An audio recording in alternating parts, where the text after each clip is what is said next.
విభజనకు వ్యతిరేకంగా ముందు నుంచి పోరాడుతున్న వైఎస్ఆర్ కాంగ్రెస్ పార్టీ ఉద్యమ కార్యాచరణను ప్రకటించింది. అక్టోబర్ నుంచి ఆంధ్రప్రదేశ్ అవతరణ దినోత్సవం వరకు ప్రణాళిక విడుదల చేసింది. చంద్రబాబు సమైక్యవాదో విభజనవాదో తక్షణమే వెల్లడించాలని డిమాండ్ చేసింది. వైఎస్ఆర్ కాంగ్రెస్ పార్టీ పుట్టి 3 ఏళ్లు పూర్తి కాకుండానే పంచాయతీ ఎన్నికల్లో ఘన విజయం సాధించిందని, ఇదే స్ఫూర్తిని 2014 ఎన్నికల్లో కొనసాగించాలని వైఎస్ఆర్ కాంగ్రెస్ పార్టీ గౌరవ అధ్యక్షురాలు వైఎస్ విజయమ్మ పిలుపునిచ్చారు. మహానేత వైఎస్ రాజశేఖర రెడ్డి ప్రవేశపెట్టి దిగ్విజయంగా కొనసాగించిన పథకాలే స్ఫూర్తిగా ముందుకు సాగుతామన్నారు. హైదరాబాద్ లో జరిగిన వైఎస్ఆర్ కాంగ్రెస్ పార్టీ విస్తృత స్థాయి సమావేశానికి వైఎస్ విజయమ్మ అధ్యక్షత వహించారు. షర్మిలతో పాటు ఎంపీ, ఎమ్మెల్యేలు, ఎమ్మెల్సీలు, సీజీసీ, సీఈసీ సభ్యులు దీనికి హాజరయ్యారు. పార్టీ అధినేత వైఎస్ జగన్ సూచనల మేరకు వైఎస్ విజయమ్మ పార్టీ నేతలకు దిశానిర్దేశం చేశారు. కాంగ్రెస్ ముఖ్యమంత్రితో సహా, పీసీసీ ప్రెసిడెంట్తో సహా, మరి కేంద్ర రాష్ట్ర మంత్రులతో సహా, మరి ఎంపీలు, ఎమ్మెల్యేలు అందరూ కూడా కాంగ్రెస్ పార్టీ వాళ్ళు రిజైన్ చేయాలని చెప్పి మన డిమాండ్ ఎక్కడికక్కడ డిమాండ్ చేయాల్సిన అవసరం ఉంది. మరి జేఏసీ మీటింగ్లలో అయినా కూడా మన వర్షం వినిపించమని చెప్పి వాళ్ళు ఉన్నా కూడా మీరు వినిపించాల్సిన అవసరం ఉంది. మరి వాళ్ళు ఊర్లలోకి వచ్చినా కూడా వాళ్ళను అడగాల్సిన అవసరం, నిలదీయాల్సిన అవసరం ఉంది. ఈ డిమాండ్ మీరు తప్పకుండా పాటించాలి. సమైక్య ఉద్యమంలో ఆది నుంచి ముందుండి పోరాడుతున్న వైఎస్ఆర్ కాంగ్రెస్ పార్టీ తన ఉద్యమ కార్యాచరణను ప్రకటించింది. అక్టోబర్ నుంచి ఆంధ్రప్రదేశ్ అవతరణ దినమైన నవంబర్ 1 వరకు కార్యక్రమాలను రూపొందించింది. అక్టోబర్ 1న గుంటూరు నుంచి విజయవాడ వరకు భారీ ట్రాక్టర్ ర్యాలీ చేపట్టనున్నారు. అక్టోబర్ 2 గాంధీ జయంతి రోజు నుంచి పార్టీ అసెంబ్లీ కోఆర్డినేటర్లతో పాటు ఇతరులచే నిరవధిక నిరాహార దీక్షలు, తరువాత రిలే నిరాహార దీక్షలు చేపడతారు. అక్టోబర్ 7న మంత్రులు, కాంగ్రెస్, టీడీపీ ఎమ్మెల్యేలు, ఎమ్మెల్సీలు నివాసాల ఎదుట రాజీనామాలు డిమాండ్ చేస్తూ శాంతియుత ధర్నాలు చేయనున్నారు. అక్టోబర్ 10న అన్ని మండల కేంద్రాల్లో రైతులతో దీక్షలకు దిగనున్నారు. 17న అన్ని అసెంబ్లీ నియోజకవర్గ కేంద్రాల్లో ఆటోలు, రిక్షాలతో ర్యాలీ, 21న మహిళలతో కార్యక్రమాలు, మానవహారం నిర్మిస్తారు. 24న బైక్ ర్యాలీలుంటాయి.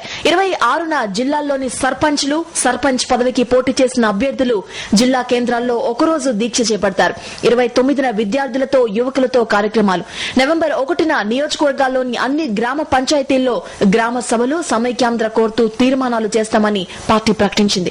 వైఎస్ఆర్ కాంగ్రెస్ పార్టీ చేపట్టినటువంటి ఈ కార్యక్రమాల్లో సమైక్యంగా రాష్ట్రం ఉండాలని కోరుకుంటున్న ప్రతి వారు కూడా ముందుకొచ్చి ఈ కార్యక్రమాల్లో పాల్గొని ఈ కార్యక్రమాలను విజయవంతం చేయడం ద్వారా రాష్ట్రం సమైక్యంగా ఉండాలని ఈ రాష్ట్రంలోని ప్రజానీకం అందరూ కోరుకుంటున్నారనేటువంటి భావనని కేంద్ర ప్రభుత్వానికి, అలాగే కాంగ్రెస్ అధిష్టాన వర్గానికి, సిడబ్ల్యూసీకి తెలియపరచవలసినటువంటి బాధ్యత సమైక్యవాదులందరి మీద ఉంది. కాబట్టి ఈ కార్యక్రమాల్లో మీరు పాలు పంచుకోవాలని, భాగస్వాములు కావాలని మేము మీ ద్వారా వారందరినీ కోరుతూ ఉన్నాం.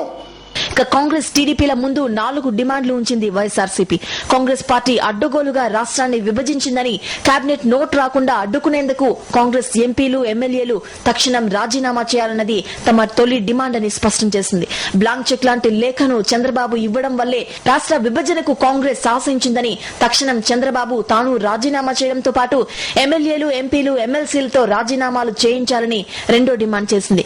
ఇక మూడో డిమాండ్, ఇవాళ రాష్ట్రం ఒక రావణ కాష్టగా మారుతున్నటువంటి సమస్య ఈ విభజన సమస్య. ఈ సమస్య మీద ఏదో అసెంబ్లీలో తీర్మానం చేస్తామనో,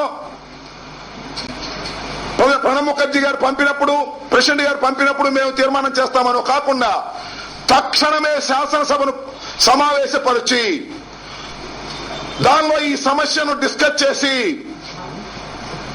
ఈ రాష్ట్రాన్ని సమైక్యంగానే ఉంచవలసిందిగా తీర్మానం చేసి పంపవలసిందిగా కాంగ్రెస్ పార్టీని, ముఖ్యమంత్రిని డిమాండ్ చేస్తూ మరొక డిమాండ్ కూడా దీనిలో ప్రస్తావించడం జరిగింది.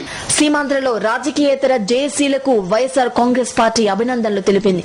సమైక్యాంధ్ర కోసం జేఏసీలు మరిన్ని చర్యలు తీసుకోవాలని సూచించింది. ప్రజాప్రతినిధులంతా రాజీనామా చేసేలా ఒత్తిడి పెంచాలని వైఎస్ఆర్ కాంగ్రెస్ పార్టీ జేఏసీలకు తన 4 డిమాండ్ గా సూచించింది. కేంద్ర ప్రభుత్వం మెడలు వంచే విధంగా ఉద్యమాన్ని ఉధృతం చేయాలని వైఎస్ఆర్ కాంగ్రెస్ పార్టీ పిలుపునిచ్చింది.